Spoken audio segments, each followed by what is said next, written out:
अगर आज मार्केट देखकर आपका दिल भारी हो रहा है तो ये वीडियो आपके लिए है। मार्केट्स गिर रही हैं, bitcoin, Ethereum, Solana, gold, silver सब रेड में है और मार्केट्स के साथ साथ आप लोगों का कॉन्फिडेंस भी गिर रहा है। मैं इस वीडियो में आप लोगों को ये बताऊंगा कि पैनिक के वक्त प्रोफेशनल ट्रेडर्स क्या नहीं करते और रिटेल ट्रेडर्स जो सबसे बड़ी मिस्टेक करते हैं वो क्या है। So make sure to watch the video till the end. मैं कोई बुकिश नॉलेज शेयर नहीं कर रहा, एक्सपीरियंस शेयर कर रहा हूँ, क्योंकि पिछले 7 साल में मैंने ये क्रैशेस बार बार होते हुए देखे हैं। 4 दिसंबर 2021 एक रात में फ्यूचर्स में $4000 प्लस का लॉस मैंने बियर किया था। दिल पे लिखी हुई है वो आज डेट, आज भी भूला नहीं हूँ उसे। दिल टूट गया था लेकिन हिम्मत नहीं हारी थी और मैं ये जानता हूँ कि आज बहुत से लोग वो फीलिंग्स फील कर रहे होंगे। इसलिए मैं आप लोगों को एक सच बताना चाहता हूँ जो शायद आपको और कोई नहीं बताएगा। मार्केट में लोग ज़्यादा लॉस अपनी गलत एंट्रीज या गलत एग्जिट्स या मिस्ड अपॉर्चुनिटीज़ की वजह से नहीं करते जितना फोमो और पैनिक में करते हैं। So don't do FOMO and panic at this time in the market. सबसे पहले मार्केट्स क्रैश क्यों हुई? मल्टीपल रीजंस हैं जो मैं आप लोगों को एक एक करके बताऊंगा और आप लोगों ने एक एक करके उनको ना सिर्फ अंडरस्टैंड करना है बल्कि एब्जॉर्ब करना है, क्योंकि अगर आपको प्रॉब्लम समझ नहीं आएगी आपको सोल्यूशन समझ नहीं आएगा। मार्केट्स क्रैश करने की डिफरेंट रीजंस हैं। सबसे पहले न्यूज़ डोनाल्ड ट्रंप का केविन वॉश को as a Fed chairperson suggest करना। Fed is the Federal Reserve System of America, which mean central bank जो डिसाइड करते हैं monetary policies, inflation, money printing and interest rates and liquidity control वगैरह वगैरह। ये सारे financial decision fade लेती है, एक बॉडी होती है। उनका चेयरपर्सन केविन वॉश उसने सजेस्ट किया। केविन वॉश का इमेज है एक हॉक का। हॉक पर्सन कौन होता है? जिसे इन्फ्लेशन को कंट्रोल करना अच्छा लगता है, वो अपनी करेंसी को स्ट्रॉन्ग करना चाहता है और वो सोचता है कि भाई इंटरेस्ट रेट बढ़ाने से और इन्फ्लेशन को कंट्रोल करने से हमारा करंट डॉलर जो है वो स्ट्रॉन्ग होगा। तो होता उससे क्या है कि जब मनी कम प्रिंट होगी, सप्लाई डॉलर की कम होगी, ऑलरेडी इंटरेस्ट रेट्स हाई हो जाएंगे ऑटोमेटिकली और इंटरेस्ट रेट हाई होने से मार्केट मेकर्स का और लोगों का ट्रस्ट रिस्कियर एसेट्स से हट के सेफर एसेट्स की तरफ जाता है। मतलब उनकी लिक्विडिटी जो कैश है वो बैंक के अंदर पड़ा रहेगा, वो ग्रो होता रहेगा 6%, 5%, वॉट एवर जो इंटरेस्ट रेट फेड सजेस्ट करेगा। इस वक्त मार्केट बढ़ रही थी इंटरेस्ट रेट के कट होने की वजह से, जो कंसिस्टेंटली गिर रहा था, लेकिन जब बढ़ेगा तो ऑब्वियसली बात है मार्केट उसका रिवर्स रिएक्शन दिखाएगी, विच इज़ डाउनवर्ड ट्रेंड, और मार्केट्स क्रैश करती हैं उस वजह से।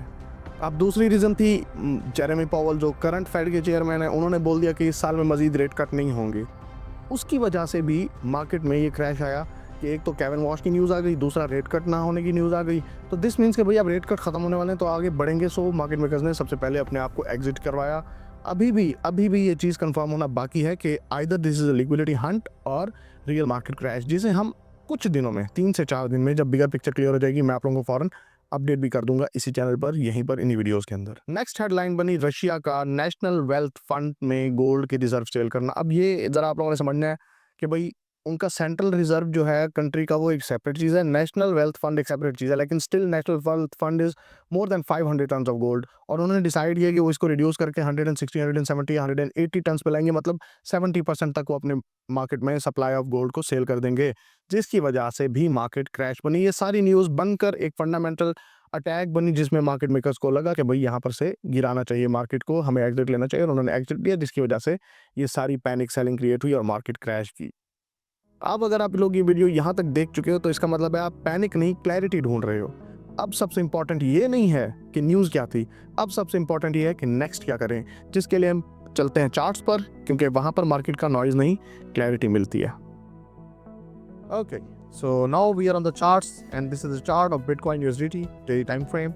और हम क्लियरली चार्ट से देख सकते हैं कि हम लोग एक स्ट्रॉन्ग बेरिश ट्रेंड के अंदर हैं। वो लोग जो आपको कहते हैं कि भाई हम बेरिश ट्रेंड के अंदर नहीं है या this is not a traditional bear market, don't listen to them, this is the traditional bear market, they are wrong and this is the indication of that कि भाई हम लोअर और लोअर हाइस फॉर्म करते हुए बेरिश ट्रेंड के अंदर हैं, स्ट्रॉन्ग बेरिश ट्रेंड के अंदर हैं। अच्छा, अब ये सारा पैनिक मूव जो हो गया, अब हम क्या एक्सपेक्ट कर सकते हैं? इस टाइम पर पैनिक नहीं करना होता, इस टाइम को हम लोगों ने अपने लिए फ्रूटफुल बनाना होता है। अब हम एक्सपेक्ट क्या कर सकते हैं मार्केट से नेक्स्ट? हम एक्सपेक्ट क्या कर सकते हैं? ये तो सारा मूव होना था जो हो गया। अब जो नेक्स्ट हमारा मूव है, हम एक्सपेक्ट कर सकते हैं कि यहाँ पर थोड़ी सी हमें रिलीफ रैली बिटकॉइन यहाँ पर दे सकता है। किस तरह दे सकता है? हम ऐसे एक्सपेक्ट करेंगे कि बिटकॉइन यहाँ से अल्टीमेटली इस लिक्विडिटी को टारगेट करे जो हमारे पास लिक्विडिटी पूल की फॉर्म के अंदर इस स्विंग हाई के ऊपर अवेलेबल है। यहाँ पर इस स्विंग हाई पे हमारे पास रेस्ट कर रही है।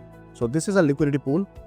यहाँ से हम लोग एक्सपेक्ट कर सकते हैं कि बिटकॉइन हमें देगा एक काइंड ऑफ रिट्रेसमेंट, और देनी भी चाहिए। अगर मैं इसको आपको थोड़ा सा मज़ीद एनालाइज करके दूँ तो सिर्फ वॉल्यूम को मैं यूज़ करता हूँ एज एन इंडिकेटर, क्योंकि वॉल्यूम एक इंडिकेटर नहीं है basically, this tells us the number of transactions.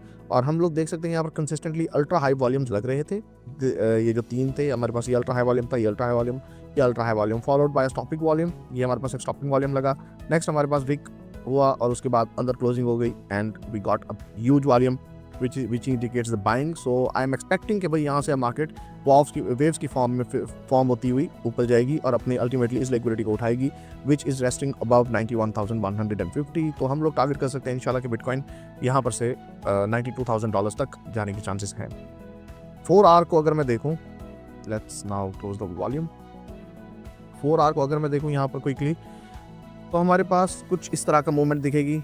इस फेयर वैल्यू गैप से हमें थोड़ी बहुत रिट्रेसमेंट मिल सकती है, लेकिन उसके लिए सबसे इंपॉर्टेंट क्या चीज़ है, पहले इस सारी चीज़ों के लिए सबसे इंपॉर्टेंट है हमारे पास यहाँ पर मार्केट स्ट्रक्चर शिफ्ट, जो हमें इस लिक्विडिटी पूल के या सेल एरिया के अबव मिलेगा।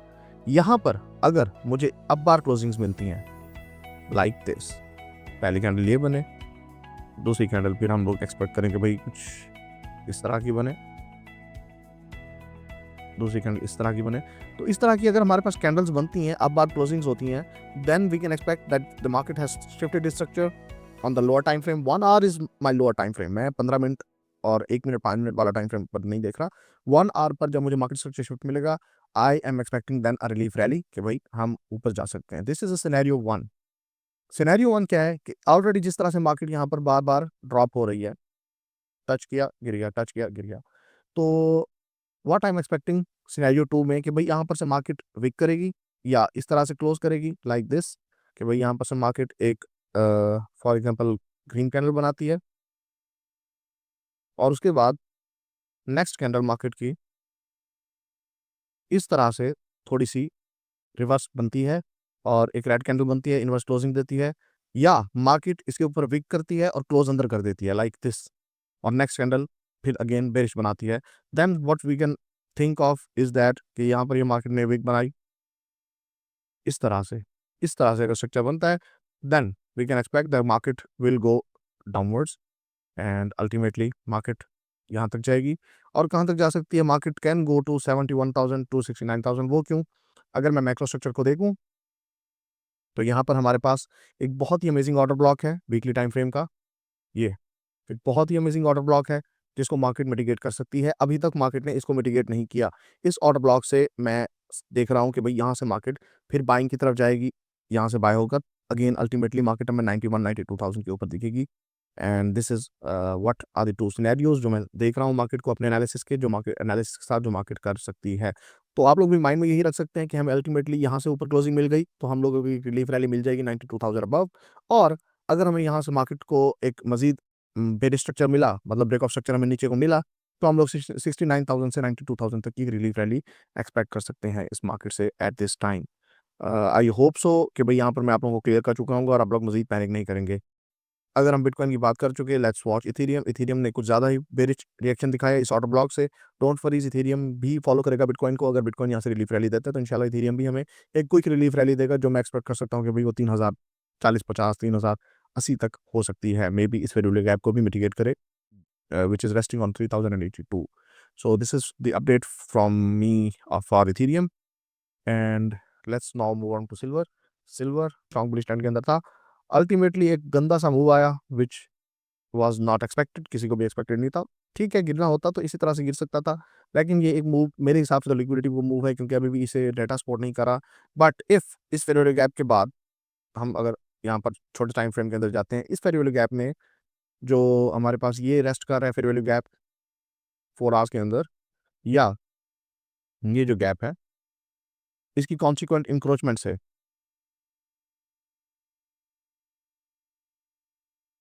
इस एफवीजी की कॉन्सिक्वेंट इंक्रोचमेंट तक मार्केट अगर जाकर हमें ब्रेक ऑफ स्ट्रक्चर दे देती है towards down trend, then we can expect silver to go more down. कहाँ तक? मे बी 62 टू 63 तक। तो ये मेरा सिनेरियो है, मेरा एनालिसिस है ऑन सिल्वर। अभी हमें रिलीफ रैलीज इंशाल्लाह मिलने के चांसेस हैं, तो आप लोग उस हिसाब से प्लान कर सकते हैं। If you are into silver on this range 95 to 103, so make sure to have some exact eyes, open eyes on silver. अगर आपको कहीं से भी इस फेयरवेल गैप से 1 आवर के 98 पर कहीं से भी आपको बेरिश सिनेरियो मिलता है, go and exit from this trade, go and exit from your trades और इन्वेस्टमेंट्स, क्योंकि उसके बाद ब्रेकआउट स्ट्रक्चर के बाद मार्केट मजीद नीचे जा सकता है। Same goes for gold.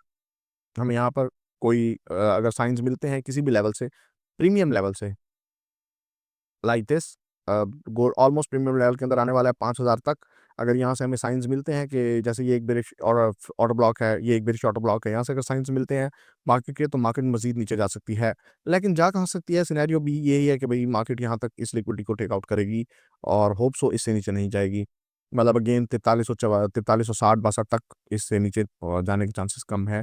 But everything is possible in this market, everything is possible in financial markets. So हमें ट्रेड्स को, हमारे इन्वेस्टमेंट्स को उस हिसाब से प्लान करना पड़ता है। अब चार्ट देख लिए, लेवल समझ लिए, तो अब करना क्या है? Don't panic, don't over trade, don't take wrong decisions, hold on to your investments. इंशाल्लाह मार्केट एक रिलीफ रैली ज़रूर देगा आपको, जिसमें आपको डिसीजन लेने का टाइम मिलेगा, और वो जब रिलीफ रैली होगी मैं इंशाल्लाह उस पर भी जल्दी वीडियो अपलोड कर दूंगा। So till now, hold on to your investments. ये वीडियो फ्यूचर्स ट्रेडर्स के लिए बिल्कुल भी नहीं है। I don't do it, I hate it, stay away from futures. I am not going to give you any kind of advice and this video is not for you. ये channel predictions के लिए नहीं है, panic बेचने के लिए नहीं है। ये चैनल है प्योर ट्रेडर्स के लिए, ट्रू ट्रेडर्स के लिए, जो ट्रेडिंग को बिजनेस बनाना चाहते हैं, गैम्बलिंग नहीं। मार्केट पंप और डंप होती रहेगी, आपका डिसिप्लिन कांस्टेंट होना चाहिए, आपका रिस्क मैनेजमेंट टॉप नॉच होना चाहिए, कामनेस आपका करेक्टर होना चाहिए। Soon in future you are going to get valuable content on this channel, so make sure to like, follow and subscribe this video.